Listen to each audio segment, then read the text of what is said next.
what kind of new education will allow us to liberate ourselves from the old societal structures that are not working for us.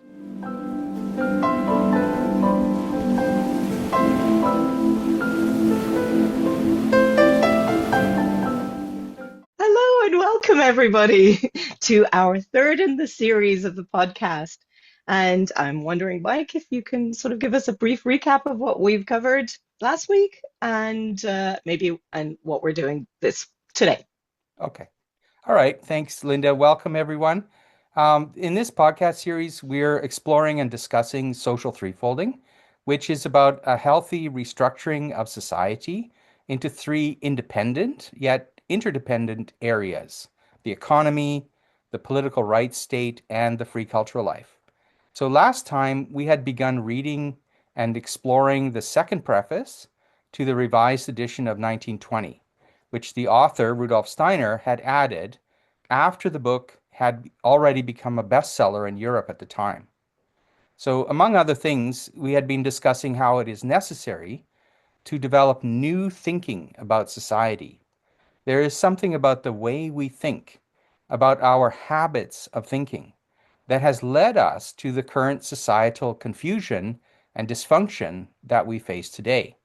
So, how do we address this?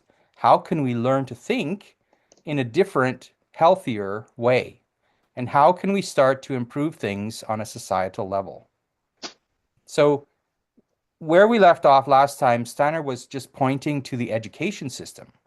If our education system depends on the government's viewpoints and also upon our economic class or general economic situation, then how can we develop a new kind of thinking that is truly free and independent? So the question we're asking ourselves, what kind of new education will allow us to liberate ourselves from the old societal structures that are not working for us? So this is the question we ended with last time, and we're about to start with this time. Awesome. Thank you, Mike. That really, I think that was a really good recap and sort of reignites what I feel that I'm excited to sort of see what happens. And I'm a little bit curious because when I hear re-education, it just gives me the heebie-jeebies a little bit. So I'm just I, putting I, that out there. I don't believe I said re-education. No, you didn't, but Okay, okay. that's what happened to me. And I'm wondering if our audience might be sort of thinking, oh God, you know.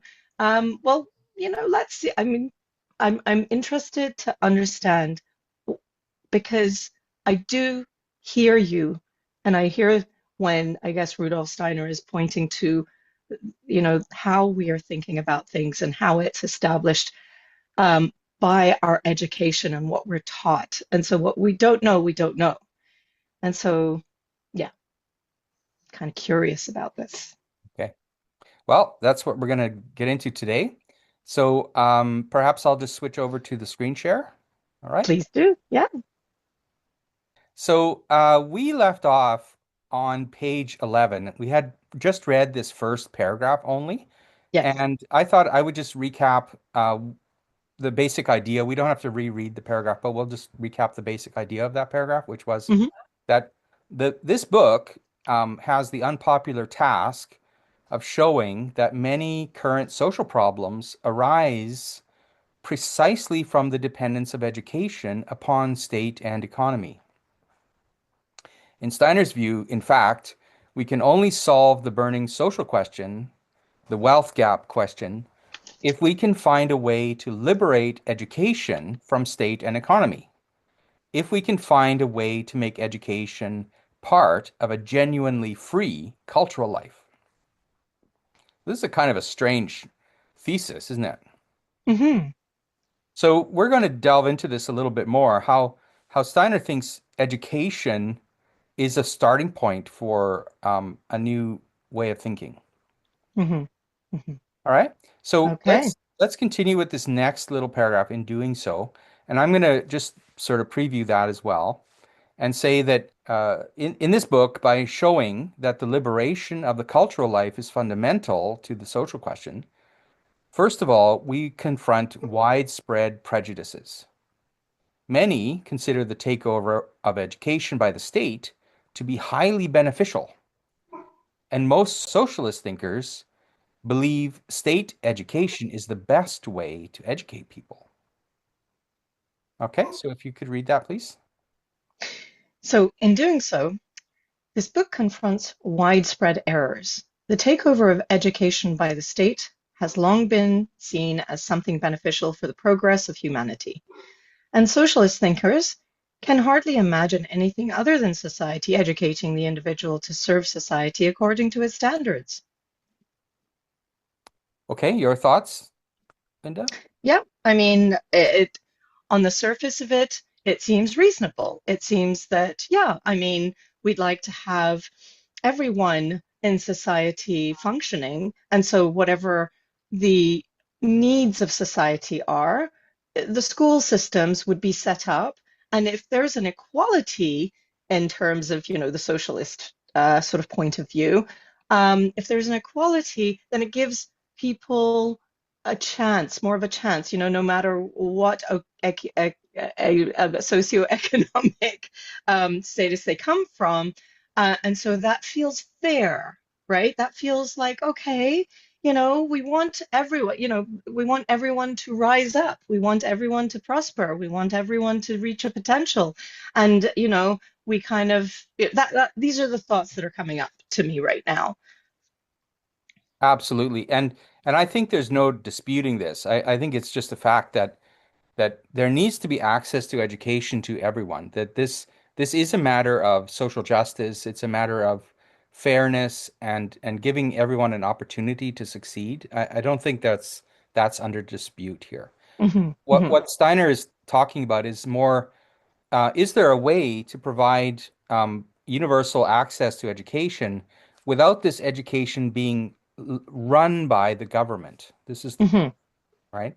So So, what would the difference be then? Like, would it be what is in like, for instance, for the educator themselves, they could see what is in the community and what is the need in their particular community? Or like, what is the difference? Are we going to go into that? I'm kind of curious. Yeah. well, I think it's fair to say that Steiner's point of view is that when you have a government-run education system, the government has an agenda and it will spread this agenda into the education system Mm, so the education is then governed by the state's perspective on got it. how people are supposed to think, how they're supposed to behave. And I think his point of view is that this actually creates, first of all, an entrenchment of habits of thought, that our thinking, the state is based on its institutions, and then these institutions are reflected in the education system. Then we grow up to be adults who simply repeat the Got it. state's old institutions, and then these create problems, and we have no idea how to solve them, Got it. Thank you. right? Yes. And I also want to just point out this last sentence where he talks about socialist thinkers. Here I have this, this book. It's the Communist Manifesto Oh, by yes. Marx and Engels. At least in my version on page 31, it's one of the 10 demands or planks that Karl Marx and Friedrich Engels insisted upon as the fundamental basis of, or their manifesto for communism, that there be free public school education. So this is actually what he's pointing to, I think, the socialist demand for state education. Mhm. This is a socialist idea, Mhm. ultimately. Now, Mhm. I'm not saying it's wrong because it's socialist. I'm saying it ties education to the to the institutions of the government. That's all. Right. Right. And And maybe it's not so clear, but I think if we think about it, we'll see this. okay. Yeah. Yeah. Totally. I mean, governments run by individuals who have dictates, whether we like them or not, is a question. And, I guess as parents in that system, I know a lot of people who are more inclined for free thinking say, I don't want my child to learn X or Y. And then it becomes a contentious sort of thing. So yeah, I'm curious what his solution is and yeah, where Yeah, we're going to go.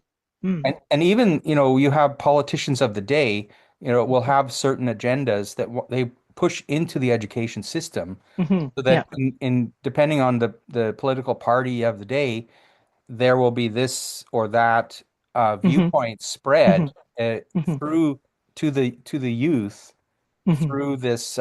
They want their way of thinking to be spread through the education system, right? Yes, yes. So I don't think personally that aspect is healthy. I mean, it is healthy for sure that it be universally accessed, that education be available to everyone. That certainly that's healthy. But hmm it's this ideology part that hmm we can question, I think. Quality education. Yeah. That yeah. What if it contradicts certain views of the parents, let's say, or hmm of, so these are questions. We'll just Yes, leave them as questions for now, and sounds we'll good. we'll continue. Okay. So let's Yes. let's move on to the next paragraph. People do not want, and I'm Okay. just going to preface this or warm it up a little so we hmm can prepare to read Steiner. Yep. So within the historical evolution of humanity, it sometimes happens that what was correct and healthy in an earlier period becomes something unhealthy in a later one. At a certain point, it was, Steiner is saying, at a certain point, it was correct and healthy that education was transferred away from the religious powers of medieval times to the secular powers of the state. However, going forward now, it is a social mistake to leave education in the hands of the state. So let's read that. Okay. People do not want to come easily to an insight that is absolutely necessary in this area today, namely, that in the historical evolution of humanity, what was correct at an earlier time can become an error at a later one. It was necessary for the emergence of modern human conditions that the education system, and with this the public cultural life, was taken away from the circles that held it in the Middle Ages and handed over to the state. However, continuing to maintain this situation is a serious social error. Okay. Your thoughts? Well, yeah, I I can see how, sort of taking the education system away from religious, um, sort of the thumb of religion, um, and I guess traditional thinking was important to help people progress forward and make changes and create a perhaps I'm not disparaging religion because I think that's an important aspect, but in those times, like if you're held down by tradition, there's no new growth, there's no new thinking. So there's kind of like a lack of balance there and a entrenchment, it sounds like. Um, so taking it away from those hands that want to keep it entrenched, he's saying was good for that time that it happened. And he speaks of the Middle Ages. So I'm sure you have a historic connection with that. Yeah. Yeah, certainly it's a complicated, but roughly speaking, without at the risk of being oversimplistic, the the universities, the education system in the medieval times was largely, not entirely, but largely, funded by and operated by the Roman Catholic Church in Europe at least, right? And hmm so what education meant when you learned reading and writing and arithmetic, whatever, also had this religious component where you were also taught, to think in this Roman Catholic way. And I think what Steiner is saying is that you can see the ideology, the effect. I mean, again, I'm not disparaging the religion. I'm just saying if you impose this into the education system, it doesn't allow for, like as you say, free thinking. Your thinking is very much shaped by whatever ideology the powers that be are giving it. And I Hmm. think he's saying that in the course of our evolution, it was necessary for us to kind of break free of this religious only. Like again, people receive religious education today through their families, through their communities, but not necessarily, it could be through their school, but not necessarily through their school Hmm. because of the shift into the hands of the state. Okay. Hmm. Hmm. And what Steiner is saying is that that was kind of just a stepping stone in the right direction. We have to take it a step further. That if we it was a good thing to move it out of the religious world into a secular world, but now it's become dominated by this secularism in a way, Hmm. and Hmm. that has its own ideology and that has its own problems and one-sidednesses, is if that's a word. And so um, we have to rethink, how is it right? It was right to certainly move it into the state, but is it right to keep it there now? Is what Hmm. I'm asking, right? Okay. Hmm. Sense? Yes. Yes. Okay, so let's move on to the next paragraph. This is a little bit longer. It carries over into the next page. Hmm. And I'll warm it up by saying that in the upcoming first chapter of this book, so we're still in the preface, right? Hmm. In the first chapter, this book will show that it is necessary for the free cultural life, which includes education, to become separate from the state, so that the free cultural life can flourish. The entire education system must be managed exclusively by currently active teachers and educators themselves. No one else is to have any say.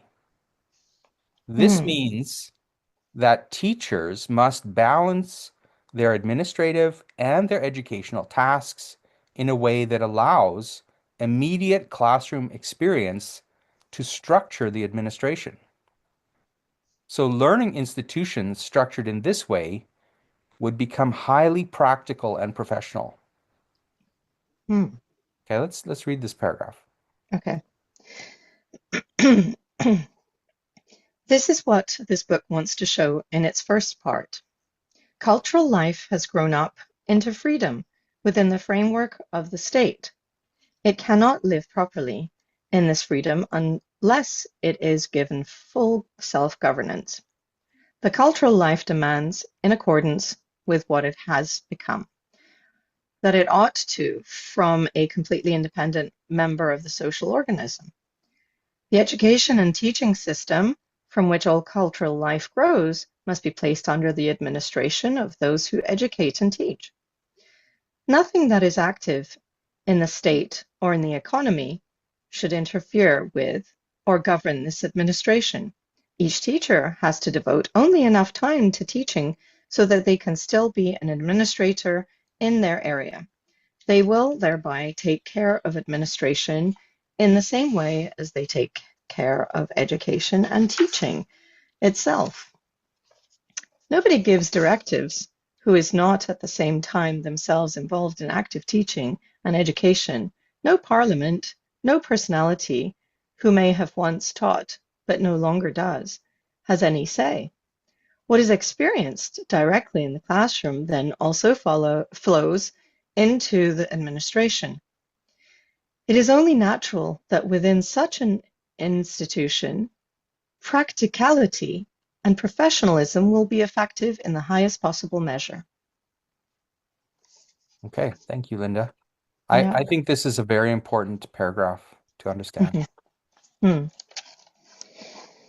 We'll spend a few minutes on this because it's worth discussing. Hmm. Yes, as a parent, when I hear this, when no one else has a say, it concerns me. I totally hear that, separating from the state is very important to be able to have some kind of flourishing beyond what the state's agenda is, which is, I think, healthier. Um, I think there's also needing to be a balance because, as a parent of a special needs child or as a parent of a typical child or a extraordinary child, you know, someone who is really present to their child's needs I would hope that the teachers would have an opening to really work together. So it's more of a team thing. But I'm hearing, no, it's this, I'm hearing just the teachers, need to balance the administrative and the education tasks in order to create the institution and so it works efficiently. That's what I'm hearing, which is great. And he may, I mean, I don't know the book, so he may be going into that, who else actually can have a say. But there's also the other side of it where parents have um, they're in denial or, all of those wonderful things that we've encountered. Um, so, how do we balance that piece as well? Because, handing over one's child, we need to have a trusted relationship with the teachers and the institutions. And I wonder how Rudolf Steiner sees that.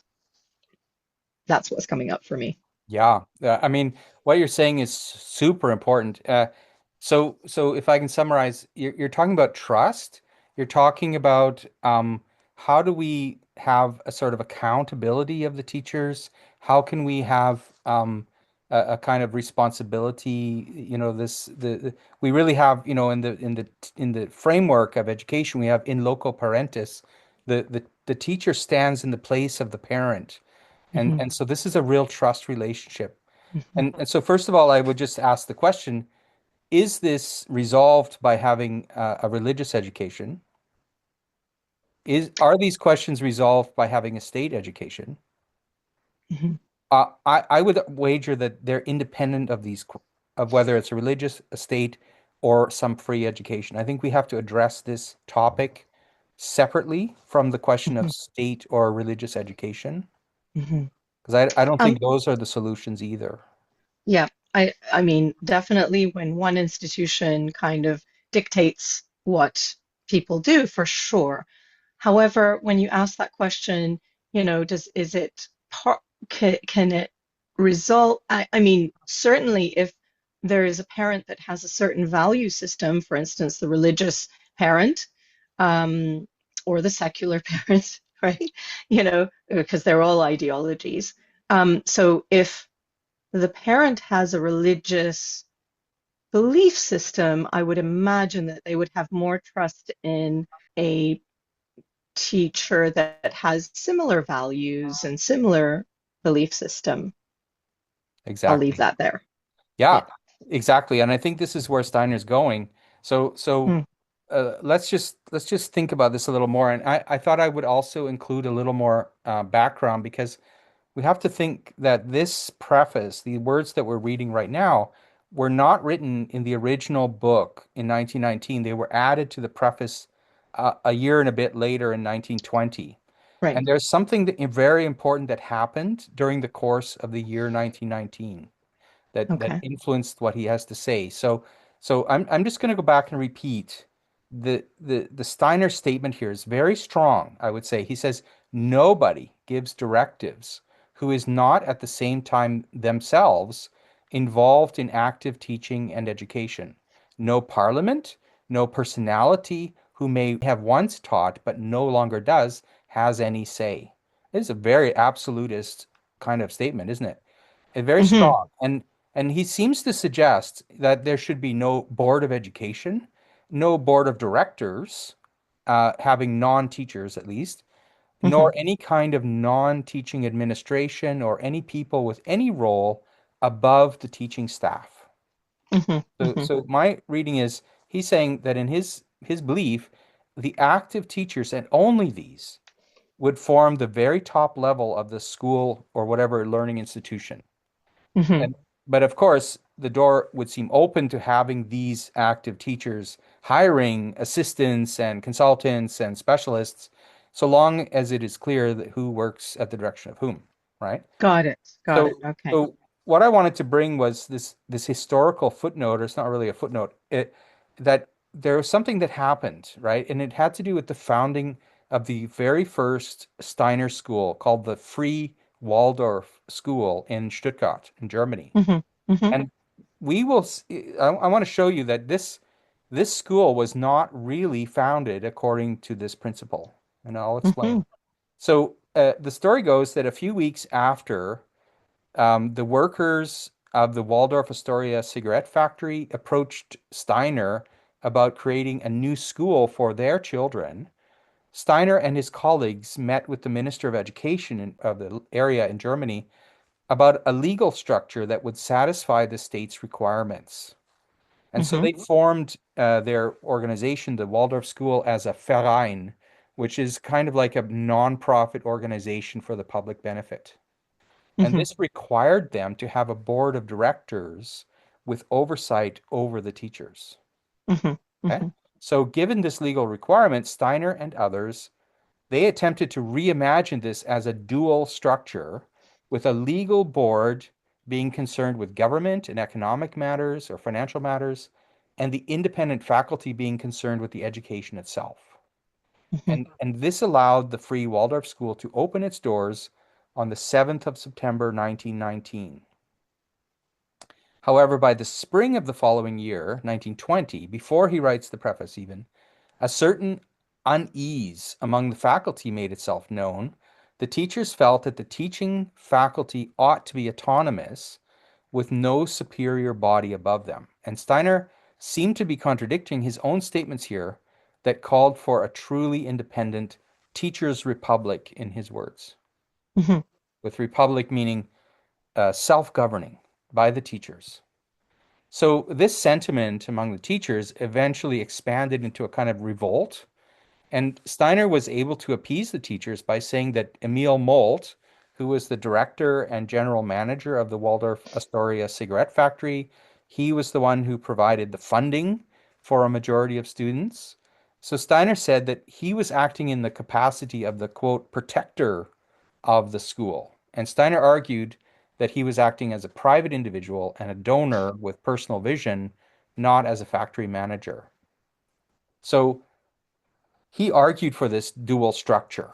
And even with there were subsequent amendments to the bylaws necessary because the changes in the German legal system at the time, they had to keep their free Waldorf school legally compliant and also Hmm. acting in service or in benefit to society as a whole. So this dual structure remained. And Hmm. there was sort of, you could say, an independent teaching faculty on one hand, and then the board of directors with a superior legal and fiduciary responsibility on the other. And this Got same it. structure has now become the pattern for most, Steiner schools or Waldorf schools all over the world. Even if it's not ideal according to what Steiner writes here in this paragraph, but it's primarily for practical reasons. And Hmm. and I would say I would list these practical reasons like this. The first reason is economic or even financial.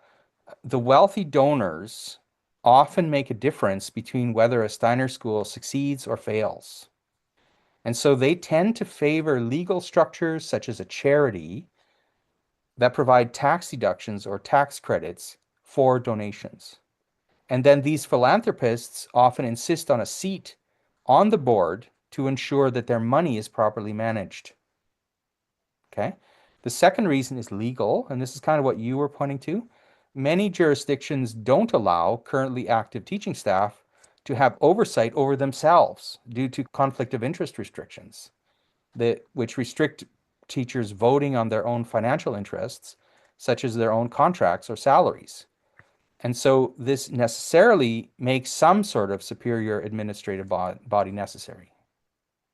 And the Hmm. third Hmm. reason is cultural, and you may have indicated this, that many parents often simply don't trust teachers to be competent enough to run a school.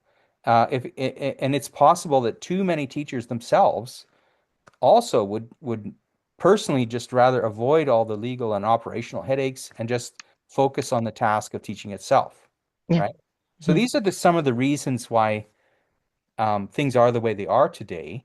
Hmm. But I guess the question comes up, here's some practical reasons, but isn't this precisely the issue that Steiner wanted to avoid, that teachers thereby become out of touch? That Hmm. in Steiner's mind, I would say the teacher should be just as competent at administration as they are with teaching itself.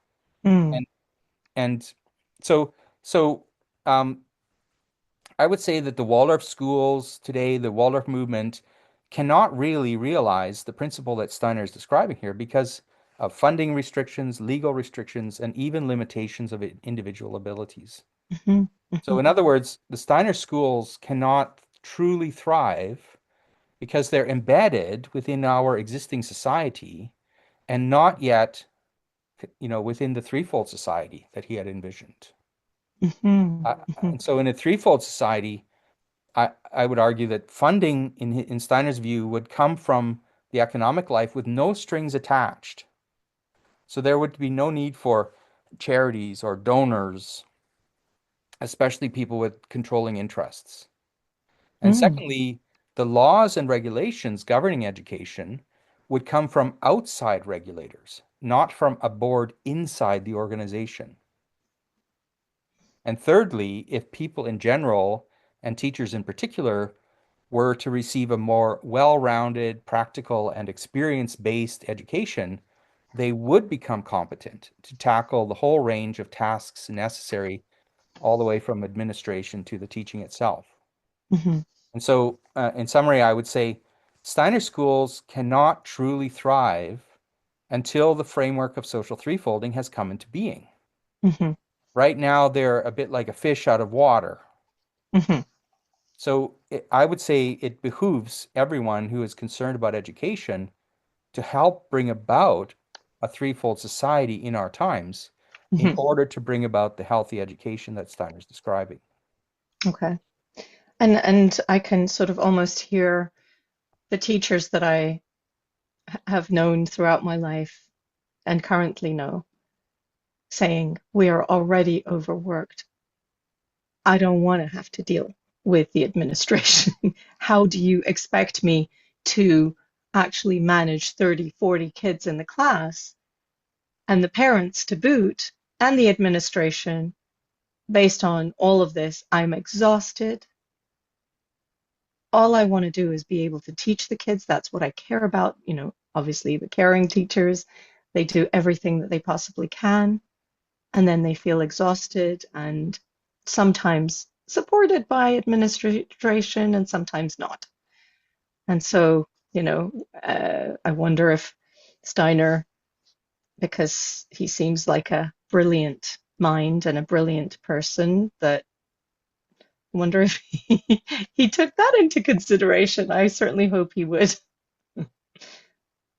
Yeah, I mean, you're really putting the finger on what the issues are here because it has to do with the funding model and the funding issue, whether it's private schools or whether it's state funding, they can the problem of classroom size is a funding question because you have if you underfund, you have to put more students in the classroom each, and then the Mhm, teacher is very overwhelmed with dealing with way more kids than they can cope with.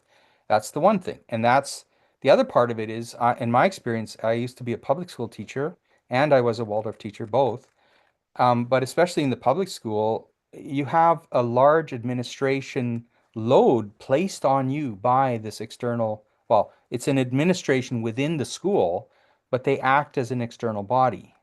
mhm, So they are constantly giving you, as it were, busy work, in my opinion. It's not directly related to the work of education.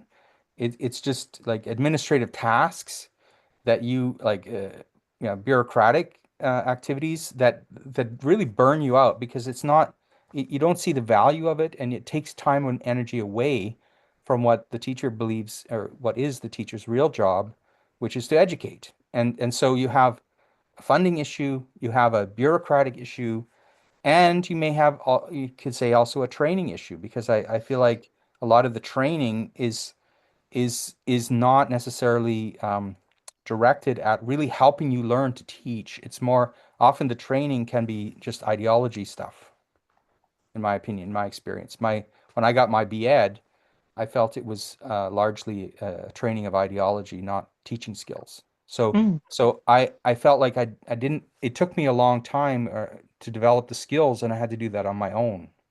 mm, So these are the factors that contribute to burnout and the feelings that teachers have. And what I'm trying to argue here is that this is the fish out of water, right? Hmm. The fish doesn't have the proper water to swim in, and so because there's no proper economic environment, there's no proper rights environment, there's no proper training environment. This is causing problems in the education system. Thank you. Does that make sense? Okay. Yes, it And does. I Definitely. don't blame the teachers at all. I think they're working extremely hard. They're caring Hmm. people and Yeah. often very brilliant and competent people. I'm not saying anything. I just feel like what I'm trying to say is, can we put a little more effort into building the threefold society so that the fish can have water as well? Mm. It's necessary to thrive. Hmm. Does that make sense? Very much so. Yes. Thank you. And then if we imagine this healthier society, and we can talk about this some more, we might have a situation where the teachers do have this, they can build this trust directly with the parents without an administrative group standing in between, so that there's a direct relationship between teachers and parents and not via some, miniature government inside the school. Hmm. Hmm. Okay. Well, let's see. Let's see if this, how this can come about. So, I mean, he's not a how-to manual here. He's just talking, Okay. he's just pointing in the direction that Right. if it was a healthy education system, then no one would have any say except the teachers, Got it. the active teachers, not even Hmm. retired teachers or anything, just active teachers. Right. Right. Very cool. Okay. Yes. Did I address your questions or am I just talking? You definitely did, Mike. Yes. Okay. Thank you. Okay. So should we go on a little? Yeah. Let's go on. All right. So the next paragraph that starts, of course, I'm going to, before I read this, there's a footnote here about in the middle, number Hmm. 3. Hmm. And this on page 20, the footnote says, I'll just read it. It's a translator footnote. I'm the translator. The word spiritual is used to translate the German word geistig, Hmm. which includes not only our rational and intellectual capacities, but also our higher capacities for creativity and insight. So, in other words, the original German text had a word, geistig or Geist, and we don't really have a proper English translation for this word. You could say mind or intelligence, but it's a bit clumsy, and I like the word spirit. But I just want to be clear, it's not the oogly boogly kind of spirit. It's literally just our mental abilities, our creative faculties, our thinking capacities, these kind of things. This Hmm. group, that's what's referred to in this entire book as spiritual. Got it. Okay? So I'll let you read now, or I'll warm it up first. Okay. Yes. So in this paragraph, he's going to say something like, Even if the cultural life were to be entirely self-administered, things would still not be perfect. Hmm. We can only strive for the best possible. And Hmm. this can only happen if those making judgments about children are those who directly care for these same children. Only a free cultural community is in a position to decide about a child's development and to take necessary actions. Only such a free cultural community can provide the state and economy with the vitalizing forces they need, but cannot provide by themselves. Mm. Okay? Thank you. So I'll read.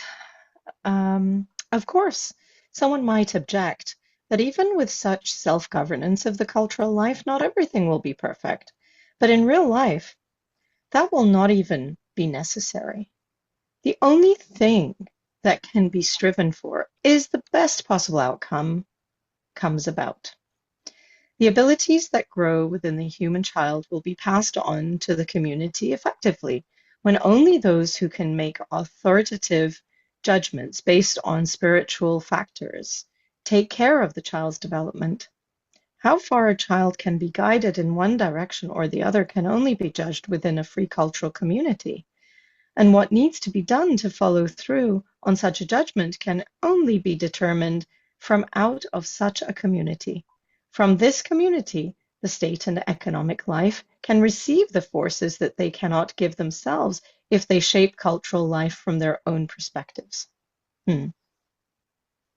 Any thoughts, Linda? Yeah. I mean, granted that there's no perfect. We can only do the best that we possibly can. And, to be nurtured, what we know currently about, I guess, rearing a child and helping them, guiding them, they need to have a place where they can thrive, where they feel understood, where they feel seen, where their abilities are understood, and where um, they are stretched and experience new things under a very caring, compassionate um, guardianship, whether it's at home, whether it's at school, in the community. We want that. That would be the ideal. And we know that the world is far from ideal, but that would be a lovely place for children to grow. Um, and from that, I'm hearing, or maybe he's saying in here that I'm reading at least, is that the economic and the um, community will receive that beautiful force, which has been nurtured in that society, in that culture. Um, so there's dividends that come about that these entities couldn't have given by putting their thumb on the scale, so to speak. That's what I'm receiving from this. That's I think that's the idea here. I'll just pick up on your last point. Um, if the education system is a kind of reflection of the economic or state forces, then there won't be any new impulses that come back into the state and the economy. Like it, so essentially, let's take the economy for instance. If we only teach kids about existing inventions, how are they going to have the genius to create new inventions, right? Mhm, What we need to do is have a different, like not to not teach the olds, but to nurture the impulses of new innovation and so on that will come from a different place. mhm, And he's saying that this free cultural life will be, if the education system is free of the economy, it can then look upon the economy, but then from a free perspective and not necessarily be shaped by what is. mhm, And mhm. and that will be a future-oriented, innovative way of doing education. That's what I'm reading in the last part, yeah. Cool. Okay. And I think in the first part, like or in the part where he's speaking about the community, I mean, my picture of this is he means the teachers, the children, the parents, and anyone else who's involved with learning and training and education. It could be different kinds of community Mhm, organizations or mhm, individuals, and all these people who are engaged in the education and the raising of children, the village, as it were, that raises the mhm, children. These are the people who should be making judgments about this or that child. mhm, You say it's stretched. How far to stretch this child is different than far to stretch that child. You mhm. can't just say arbitrarily all children anything. And Right. and and when you have an administrative body, whether it's the state or in the Middle Ages of religion, that there isn't this kind of personal touch. That it's more like a bureaucratic functionaries who are deciding based on sort of ideologies. And Mm, I think Steiner is saying let's shift away from that into this more localized, individualized process of mhm, education. Yeah. mhm, mhm. I mean, Yeah. I Yeah. mean, I'm kind of curious around this because, if a parent, for instance, has the money, and they don't like the education system, they homeschool them Hmm. currently.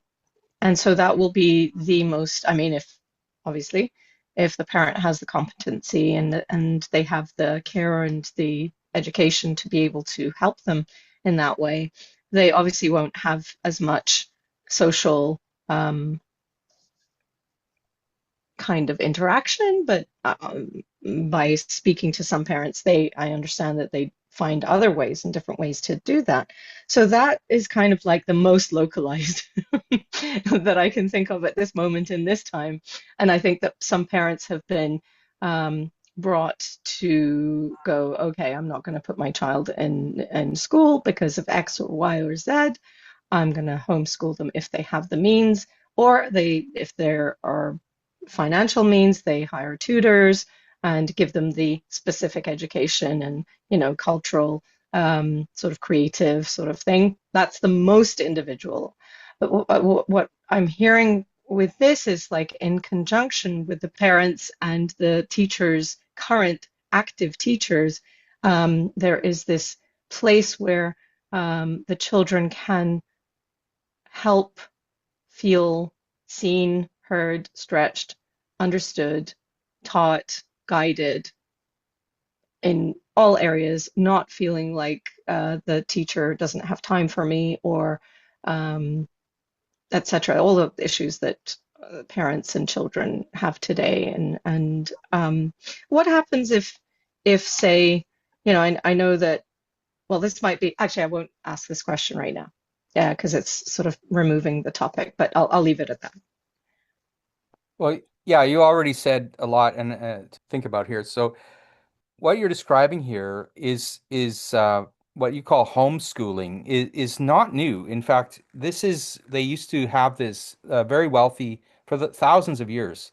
The wealthy people would hire like a live-in tutor, and that person would teach their children in a very small scale and they would teach them all things. And this was only for the very rich that could afford to give this private education to their own kids.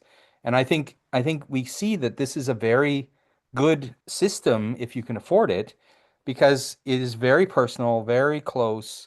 If you have a direct control over the responsibility and the trust of the teacher, and yeah, and like you say, this is very expensive though. It's very intensive for in terms of ratio of students per teacher.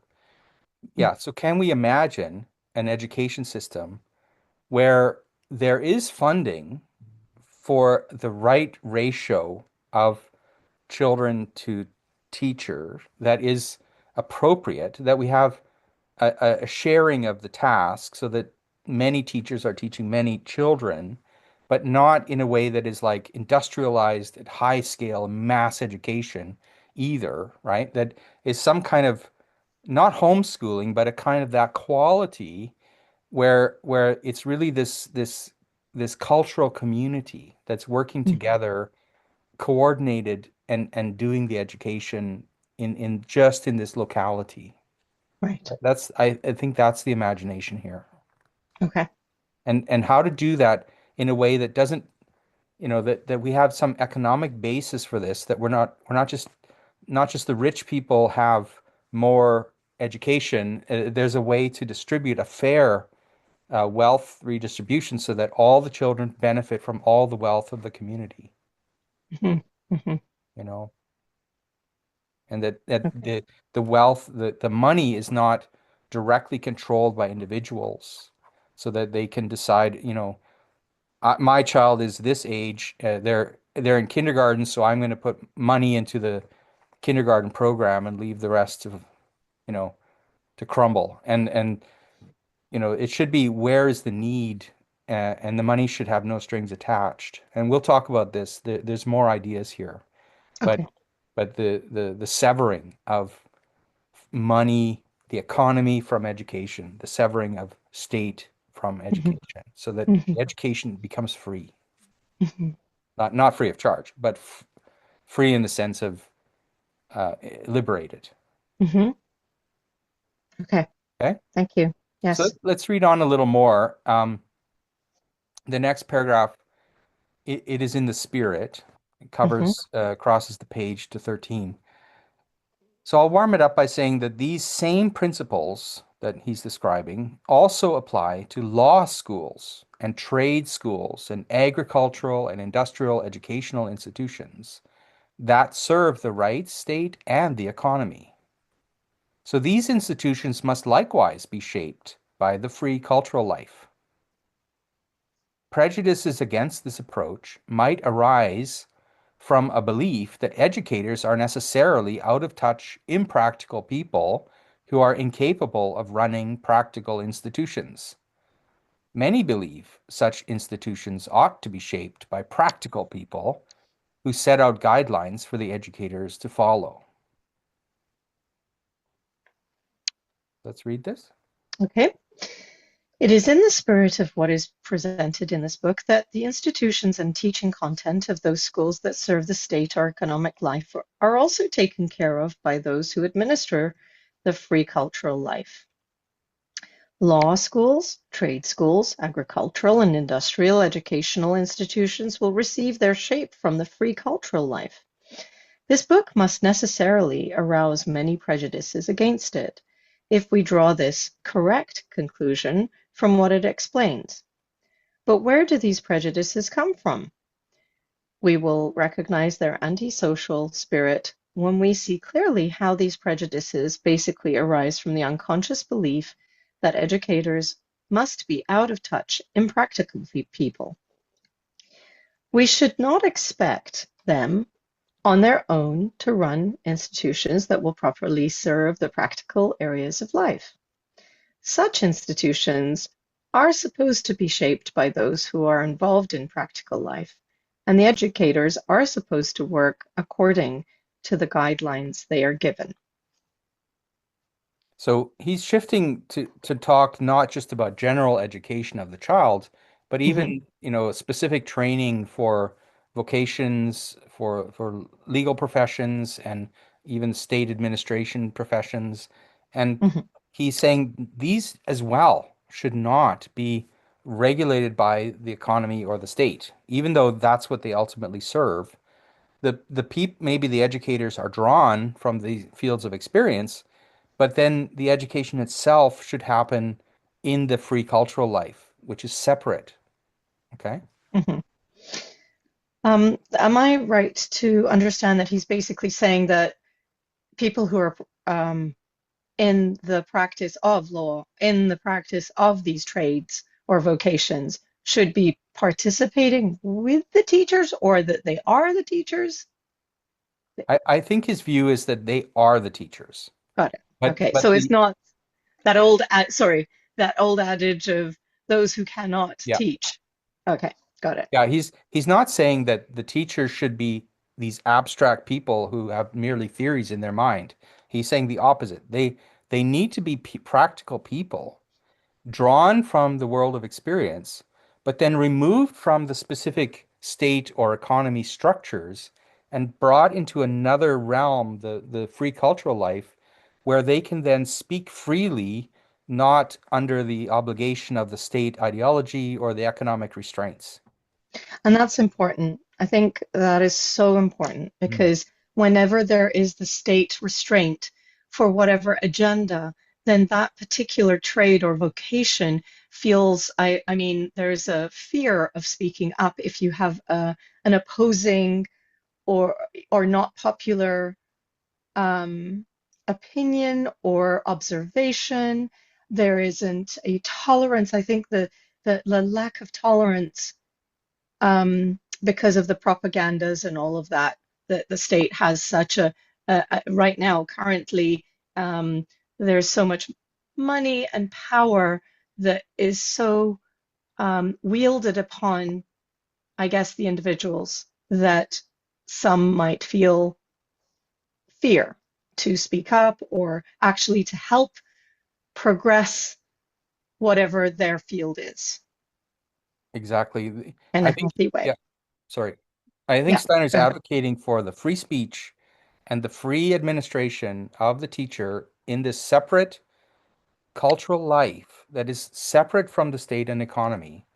And that in this way, people can speak critically and supportively as the need arises of the state and of the economy as it currently exists to maybe find innovation, to find new ways of thinking. And this is going to bring the vital forces of social change. And as long as there's this, as you say, this kind of you have to be a mouthpiece of the state or the educators, the professors have to be parrots of a certain ideology, Hmm. then what we're doing is just passing on the same habits of thinking to the next generation, and we will not bring about the social change that is necessary. So Hmm. this is goes back to this question, how do we drive social change in a healthy way? And he's saying we need to liberate the education system for children and for adults. Got it. Hmm. Very important. Yeah. And this is what we're doing in our podcast series, by the way. I hope. I hope. Okay. We're not dependent on any economy or government here. This is a free, in the sense of liberated thinking process that we're doing Hmm. together. Okay. Very cool. Okay. So, yeah, let's go on to the next paragraph. Okay. It's just going on about this education that's important. So in the Hmm. next paragraph, he says essentially something like that educators, they become out of touch and impractical only because they're not allowed to set their own guidelines. Hmm. Only the educators who are themselves directly involved in practical life will raise children to be practical. And likewise, only socially sensitive educators can educate socially sensitive children. Thus, Hmm. education is essential to the social question. The opposite to this, the antisocial, arises not only through economic institutions, but also when educators are forced to be out of touch because their actions and curricula are given to them from outside. Hmm. Interesting. Okay. Anyone who thinks like this does not see that educators who cannot give themselves guidelines down to the smallest and up to the largest only then become out of touch and impractical. Such educators can then be driven, sorry, can then be given principles that come from seemingly practical people, but they will not educate truly practical people into life. Antisocial conditions are introduced when people are placed into social life who have not been educated to be socially sensitive. Socially sensitive people can only emerge from an education that is led and administered by socially sensitive people. We will never come to grips with the social question if we do not treat the question of education and culture as one of its essential parts. What is antisocial is not only created through economic institutions, but also because the people in these institutions behave antisocially. And it is antisocial if we allow young people to be educated and taught by people who are out of touch, because the direction and content of their actions are prescribed from the outside. Hmm. Your thoughts? Yeah. Um, when he's talking about antisocial, what does he actually mean? It's a very good question. I would answer that by saying literally it's the opposite of social. And to understand antisocial, we have to think about what is social.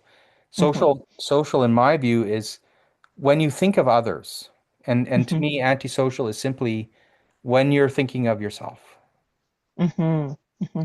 So an example of this is, profit motivation in economics, or different kinds of situations in the economic life where we are really thinking of our own self-interest. In fact, everything that producers produce are not for themselves, they're for others. Hmm. But we don't think Hmm. of it this way. We think, what can I earn from this? Like, Hmm. I don't really Hmm. care about the other person. I care about what I get. Yeah. And Hmm. Hmm. this is a thinking about the same process, but from an antisocial perspective. Hmm. As opposed to a social perspective is what can I provide others?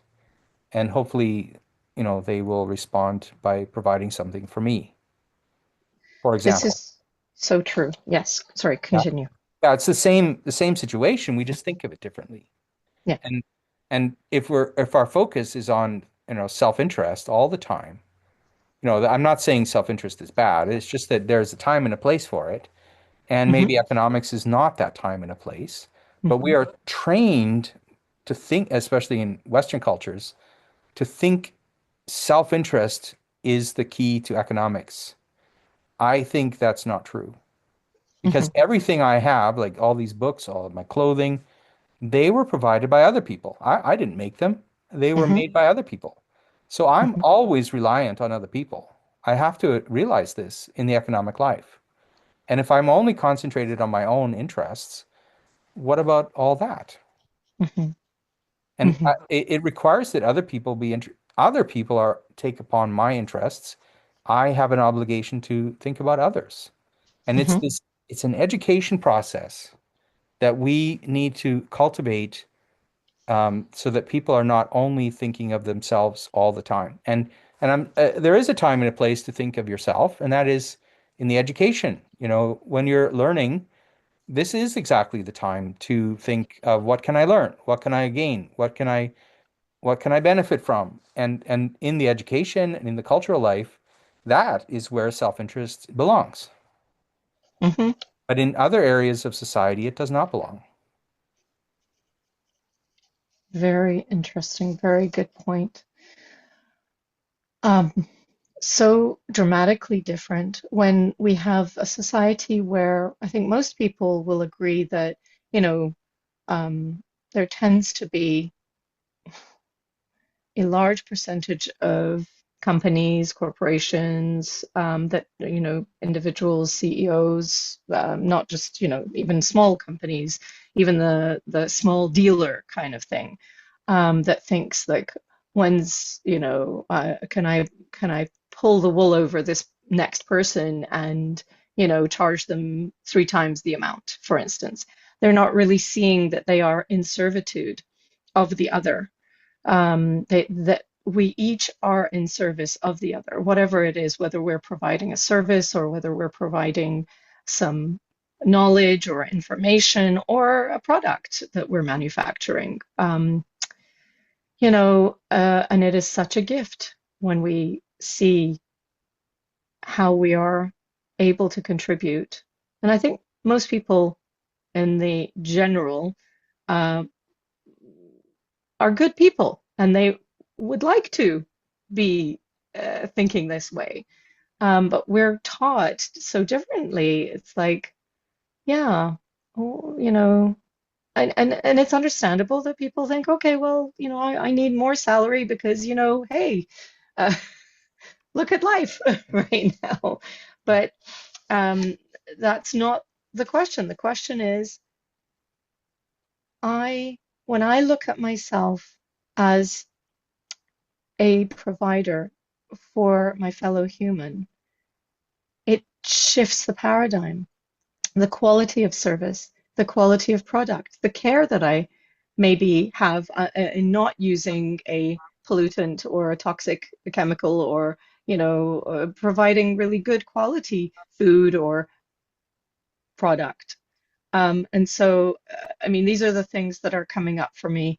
Um, and when you're talking about there is a time to think about, what is my interest, what is in my interest, and really honing in on what it is that you'd like to learn, and what, you know, you're perhaps passionate about, what you're good at. That is a good time. And then to recognize that when we're in the, um, level of being a provider of whatever service, that we are, um, serving, where we're not, it's not to serve oneself. Um, anyway, I think I'm repeating what you're saying. So, So, so I agree with what you're saying that I think children, if you look at children, large majority, they start off good people. And hmm and somehow the education system teaches them it's okay to not be a good person. And mm what I think Steiner's saying in this paragraph is that this social sensitivity is kind of trained out of us. And we need to find an education that by socially sensitive people educate the social sensitivity of the children. And hmm we create our own culture. If everyone says, well, everyone, I'm all alone and I have to look out for my own needs here, nobody's going to help me. Well, it's a bit of a self-fulfilling prophecy because we create that culture where that is true. And hmm it's not true though in many cultures in the world. We have created this. hmm And so we have an opportunity to also create a different culture. Right. It, Right. it's not fixed. It, Yeah. And to a certain extent, I'm sort of contemplating this and speaking aloud as I'm contemplating. There are certain ideologies, certain, like, going back to the religious question, certain understandings when a person has that there is something greater than me that, for whatever reason that they will do um, healthy and good things for the social sort of the rest of the community, and they might do it for correct reasons in terms of the correct thinking, and they might do it for um, not great reasons, which still are manipulation. But it's like, I see a trend where someone has the understanding that there is something greater than themselves, um, that they have more of a sensitivity to a recognition that, treating others a little bit better. If can't say it so really well, but So, historically, if you look into the past over the last, say, 6, 7, 8,000, 12,000 years, you will see that the religious life strongly held the economic life. So the economic life, how it was organized was usually done by the pharaoh or the king or the religious leadership. How people were allocated to tasks was done through the religious life. And what we've seen over the last, especially 2,000 years, 1,000 years, the last few centuries, increasingly a move towards a non-religious organization of the economic life. hmm We could say a secular way. And one of the ways this has come about is through the division of labor. The division of labor is not a religious institution. It's really a practical one that by what I make, I give to others, and then I live off what other people make for me. The hmm division of labor is a kind of concept of fellowship or working for our fellow human being that is not based in this religion or not controlled by these religious interests. let's Okay. see what we sort of discover in the next podcast. I'm excited. All right, so we'll leave it there for now and we'll pick it up again. We need the rest of this preface goes on to finish talking about education a little bit, and then we'll move into a discussion about economics. Sounds good. All right. Well, thank you so much, Mike, for presenting this and answering my questions. Well, And I hope it's been stimulating and interesting. definitely, definitely. We stimulating of new thinking. Yes, yes. I'm very curious to see what how this builds. So we'll see. All right. Take care. All I'll right, see you next time. see you next time. If you enjoyed this podcast, please hit like and subscribe.